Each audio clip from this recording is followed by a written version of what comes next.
এবার একটু অন্য খবরের দিকে তো নজর রাখতে হবে, কারণ গত 9 দিনে আজ যে প্রধানমন্ত্রী সভা করবেন সেটা নিলে 4বার সভা, অর্থাৎ বোঝা যাচ্ছে লোকসভা ভোটের আগে কিন্তু বিজেপির কাছে যথেষ্ট গুরুত্বপূর্ণ এই রাজ্য, এবং এই রাজ্যে বলা যেতে পারে উত্তরবঙ্গের উত্তর খুঁজতে আজ সভা করবেন নরেন্দ্র মোদী।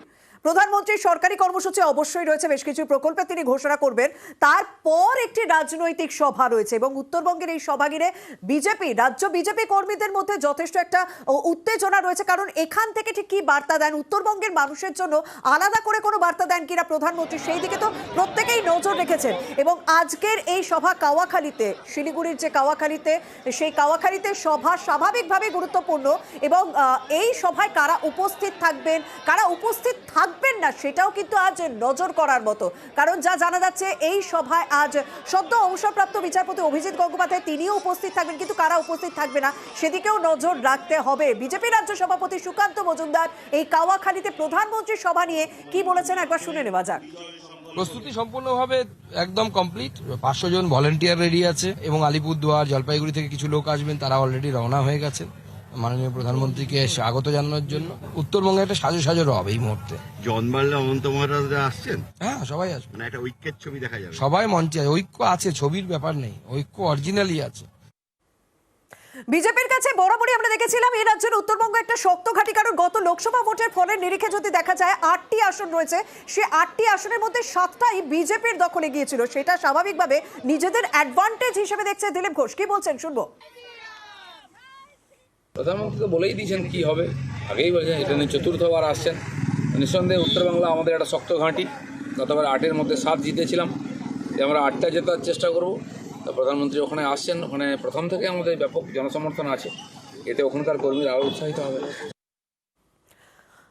শিলিগুড়িতে নরেন্দ্র মোদী সেই শিলিগুড়ির সভা থেকে ঠিক কি বার্তা দেন সেদিকে থাকছে অবশ্যই নজর। লোকসভা ভোটের ফলে নিরিখে যদি দেখা যায় স্বাভাবিকভাবে সেখানে বিজেপির একটা ভালো ফল হয়েছিল, এবং 21-এর বিধানসভা ভোটেও কিন্তু যথেষ্ট ভালো ফল হয়েছিল, কিন্তু উপনির্বাচন, ধূপগুড়ির উপনির্বাচনে কিন্তু এই ধূপগুড়ির যে আসনটি ছিল সেই আসনটি বিজেপিকে হারাতে হয়েছিল, সেই জায়গায় তৃণমূল আসে।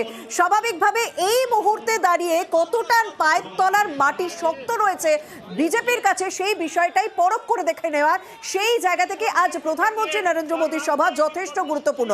আমাদের সঙ্গে রয়েছেন আমাদের প্রতিনিধি পার্থপ্রতিম। সভা স্বাভাবিকভাবে এই মুহূর্তে প্রস্তুতি শেষ, লোকেও আসতে শুরু করে দিয়েছেন, কারণ আর কিছুক্ষণের মধ্যে প্রধানমন্ত্রী সেই সভায় থাকবেন। কে কে এখনো পর্যন্ত উপস্থিত রয়েছেন? শিলিগুড়ি, জলপাইগুড়ি, দার্জিলিং, কুচবিহার, আলিপুরদুয়ার, আমাদের পার্থ তোমার কথা শোনা যাচ্ছে না। জলপাইগুড়ি, দার্জিলিং থেকে যারা আমরা কথা বলবো, আমাদের পরে প্রতিনিধির সঙ্গে যোগাযোগ করব, তবে এই মুহূর্তে যা ছবি ধরা পড়ছে সেখানে আমরা দেখতে পাচ্ছি যুব মোর্চা, মহিলা মোর্চা, রাজ্য বিজেপি নেতৃত্ব উপস্থিত রয়েছেন এসসি মোর্চা, ওবিসি মোর্চা এবং মাইনরিটি মোর্চার আজকের এই যে পরিশ্রমের ফসল, এই সুবৃহৎ সমাবেশ। মনোজ টিগ্গা উপস্থিত রয়েছে, রাজু সিং বিস্তা তিনি উপস্থিত রয়েছেন, এবং এই মুহূর্তে দাঁড়িয়ে রাজ্য বিজেপির কাছে বেশ কিছু অস্বস্তির কারণও রয়েছে, কারণ মনোজ টিগ্গার কথা যখনই বললাম আলিপুরদুয়ার আসনের কথা তো বলে কথা ভুললে চলবে না, কারণ সেখানে জন বার্লা তাকে প্রার্থী করা হয়নি, প্রকাশ্যে তিনি একটি ক্ষোভ প্রকাশ করেছেন। মনোজ টিগ্গা এবং জন বার্লা তাদের মধ্যে একটা দ্বন্দ্ব চলছে, সেই জায়গা থেকে আজকের এই মঞ্চে কারা কারা উপস্থিত থাকেন, কারা কারা উপস্থিত থাকেন না সেদিকেই নজর রাখছে অনেকেই। আমরা শুভেন্দু অধিকারীকে দেখতে পাচ্ছি, বিজেপির রাজ্য সভাপতি সুকান্ত মজুমদার তিনি আর কিছুক্ষণের মধ্যেই থাকবেন, কিন্তু শুভেন্দু অধিকারীকে আমরা দেখতে পাচ্ছি রাজ্যের বিরোধী দলনেতা, তিনি উপস্থিত রয়েছেন এই মুহূর্তে কাওয়াখালী সভা মঞ্চে। শঙ্কর ঘোষ তিনি ইতিমধ্যেই বক্তব্য রাখছেন, বিধায়ক শঙ্কর ঘোষ তিনি বক্তব্য রাখছেন।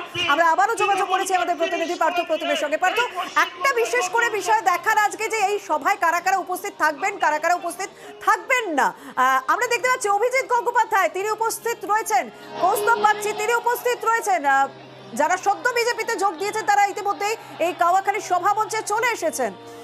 তো সেক্ষেত্রে গুরুত্বপূর্ণ কারা উপস্থিত থাকছেন, কারা উপস্থিত থাকছেন না, তুমি কি দেখছো?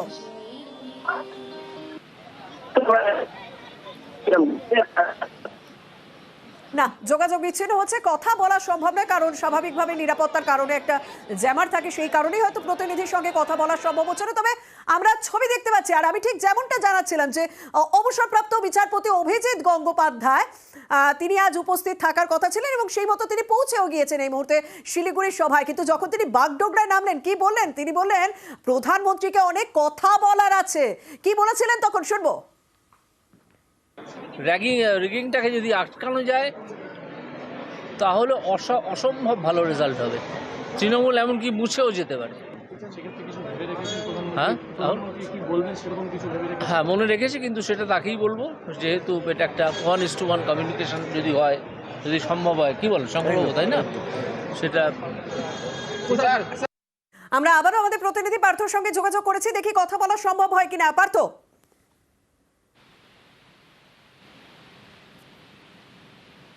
না শোনা যাচ্ছে না, পার্থও শুনতে পাচ্ছে না, আমরাও শুনতে পাচ্ছি না ওর বক্তব্য।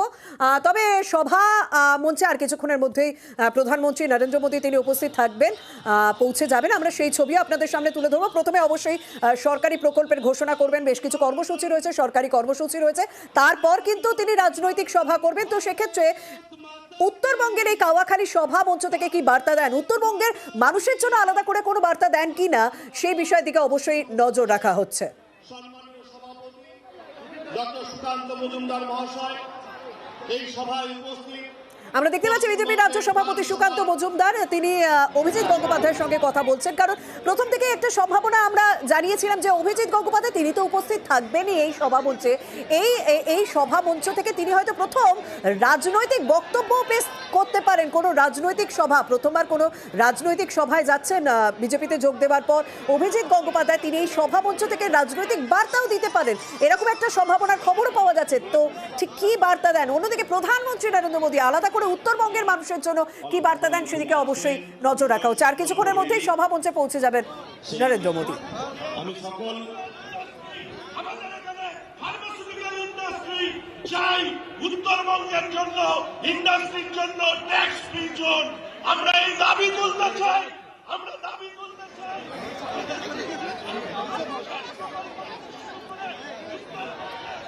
শিলিগুড়ি কাওয়াখালীতে সভা প্রধানমন্ত্রীর, একে একে পৌঁছে যাচ্ছেন প্রত্যেকে। প্রধানমন্ত্রী নরেন্দ্র মোদী আর কিছুক্ষণের মধ্যে সেখানে পৌঁছবেন অবশ্যই। তার আগে আমরা দেখলাম যে সদ্য বিজেপিতে যোগ দিয়েই অভিজিৎ গঙ্গোপাধ্যায় তিনি যেমন সভা মঞ্চে উপস্থিত রয়েছেন, কৌস্তব বাগচি তিনি উপস্থিত রয়েছেন। অভিজিৎ গঙ্গোপাধ্যায় তিনি আজকে এখানে রাজনৈতিক বার্তা দিতে পারেন, রাজনৈতিক বক্তব্য রাখতে পারেন, কিন্তু আজ যখন বাগডোগরায় নামলেন কি বলেছেন আরো একবার শুনে নেওয়া যাক। রিগিংটাকে যদি আটকানো যায় তাহলে অসম্ভব ভালো রেজাল্ট হবে। তৃণমূল এমনকি মুছেও যেতে পারে। হ্যাঁ, হ্যাঁ মনে রেখেছি, কিন্তু সেটা তাকেই বলবো, যেহেতু এটা একটা 1:1 কমিউনিকেশন যদি হয়, যদি সম্ভব হয়, কি বলেন সম্ভব, তাই না? সেটা আমাদের সঙ্গে রয়েছে তৃণমূল কংগ্রেস নেতা জয়প্রকাশ মজুমদার। জয়প্রকাশ দা, কি বলবেন? রিগিং রোখা গেলে তৃণমূল কংগ্রেস একেবারে মুছে যাবে বলছে। দেখুন, অভিজিৎ বাবু বেশ কিছুদিন ছদ্মবেশে বিচারপতির চেয়ারে বসেছিলেন, রাজনৈতিক দলের সঙ্গে যোগাযোগ রেখে পেছনের দরজা দিয়ে, এবং বিচার বিভাগকে কলঙ্কিত করেছেন। আজকে রাজনৈতিক জায়গায় গিয়ে তিনি যেসব রাজনৈতিক বক্তব্য রাখছেন, সেখানে তাকে মনে করিয়ে দিতে চাই 2021-এ যে নির্বাচন হয়েছে পশ্চিমবঙ্গে, সেই নির্বাচন নিয়ে কিন্তু কারুর কোনো কথা বলার নেই। এই কারণে 800-900 কোম্পানি কেন্দ্রীয় বাহিনী এসেছিল, 8 দফায় নির্বাচন, সব জায়গায় কেন্দ্রীয় বাহিনী দিয়ে অবজারভার দিয়ে নির্বাচন করা হয়েছিল, মানুষের ভোট হয়েছিল, এবং সেই মানুষের ভোটে বিপুলভাবে জয়ী হয়ে এসছেন মমতা বন্দ্যোপাধ্যায় মানুষের রায়ে। সেখানে তো বিজেপি প্রায় নিশ্চিহ্ন হতে চলেছিল, আজকে সেই দলে গিয়ে বলছেন যে নিশ্চিহ্ন হয়ে যাবে তৃণমূল কংগ্রেস। ওনার আসলে উদ্দেশ্যটা খারাপ। উনি তখন থেকেই ওই যেটা আমি বললাম যে ছদ্মবেশে বিচারপতির চেয়ারে বসছিলেন, আজকে আবার বলেছেন যে রাষ্ট্রপতি শাসন দরকার। তিনি ভালো করেই জানেন আইনগত দিক থেকে সেইটা অসম্ভব কাজ, কিন্তু হাওয়া গরম করছেন। শুভেন্দু অধিকারীর দীক্ষায় দীক্ষিত, এর থেকে আর কি বেশি কথা বলবেন, ভালো কথা আর কি বলবেন। বেশ, ধন্যবাদ।